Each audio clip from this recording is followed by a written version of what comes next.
अगर आपने अभी तक हमारा चैनल सब्सक्राइब नहीं किया तो अभी सब्सक्राइब करें और बेल आइकॉन को क्लिक करके हमारी लेटेस्ट वीडियोस के बारे में अपडेट जानें। वाह क्या देखा बा।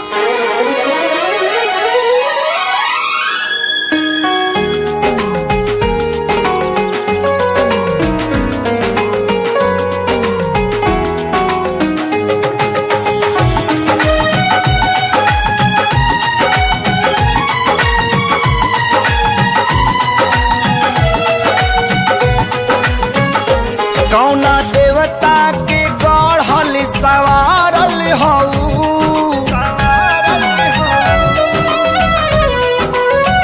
हो कौना देवता के गढ़ल सवारल हऊ हमरे खातिर जमी पे उतारल हऊ तू हरी अखिया बा कैले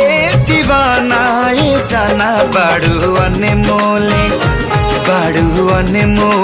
ऐसन खजाना तोहर जोड़ा ना दोसर जाना नाए जाना बड़ू अनमोले ऐसन खजाना तोहर जोड़ा ना दोसर जाना नाए जाना।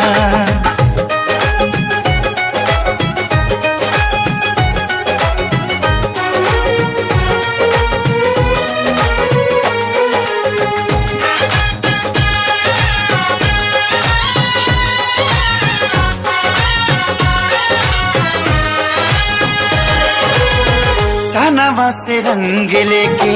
चेहरा बनावाले चमक के गोराई गोरे गाल के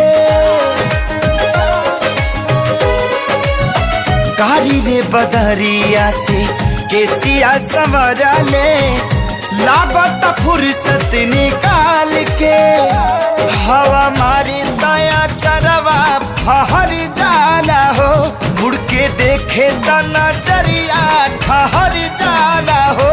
केहू कैसे ना होई आशिका नाए जाना बड़ू अनमोले ऐसन खजाना तोहर जोड़ा ना दोसर जाना नाए जाना बड़ू अनमोले ऐसन खजाना तोहर जोड़ा ना कोनो जाना नाए जाना।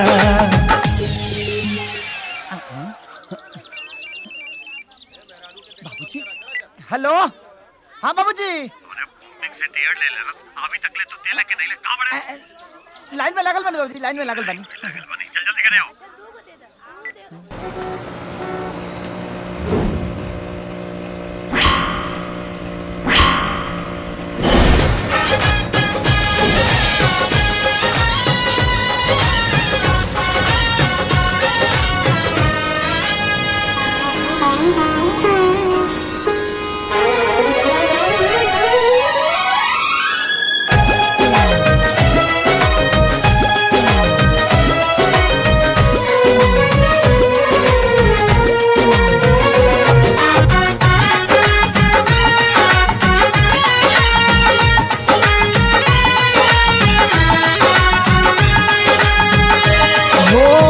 जहाँ जहाँ डेगे अपन धरबू सजनिया भाग खुल जाई ओ जमीन के ओ करे तू बनबू कनिया रनिया लाइल होई किस्मत जे छीन के तोहरा नेहिया के दिहिया अपना सा चढ़ल दिल के रफ्तारी हद से भी आगे बढ़ल नहीं मिलबू त जाई पागल खाना दीवाना बड़ू अनमोले ऐसन खजाना तोहर जोड़ा ना दोसर जाना नाए जाना बड़ू अनमोले ऐसन खजाना तोहर जोड़ा ना दोसर जाना नाए जाना।